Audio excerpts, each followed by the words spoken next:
10 камбайнаў у палях вытворчага участка Прылукі таварыства Страмечава з самай раніцы. Час нельга марудзіць, задача хутка і якасна ўбраць адзімы ячмень. Конечно, это старт наш в основной уборке. Уборка озимого ячменя позволяет нам сейчас сделать какой-то некоторый анализ подготовки техники, КЗСов, как они правильно подготовлены, как, может, какие-то недочеты есть, чтобы устранить было перед основной уборкой. По первым дням уборки показываю, что урожай должен быть неплохой в этом году. Главное сохранить его, собрать, чтобы, как правило, погода позволила вовремя убрать его в закрома.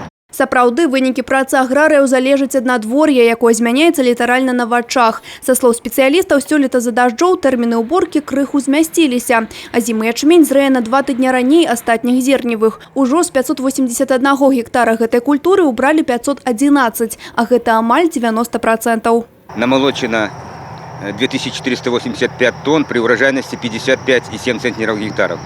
У нас убирать 18 649 гектаров.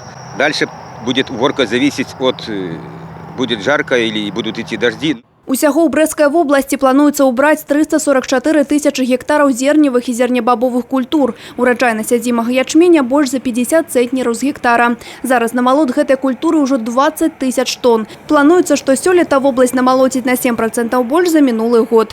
Рапса у нас будет, я думаю, больше. У нас, во-первых, к уборочным площадям больше на порядка 10% к предыдущему году. Ну и вот эти погодные условия должны сказаться на наливе. Сегодня каждый видит, что ежедневно проходят дождики день через день. И вот это должно дать прибавку или компенсацию того периода, когда мы теряли зерно именно из-за засушливых погодных условий. Калі пачнецца асноўны этап уборкі, усё яшчэ ў асноўным залежыць ад надвор'я. Анастасія Цыкун, Александр Сівіцкі, тэлерадыёкампанія «Брэст».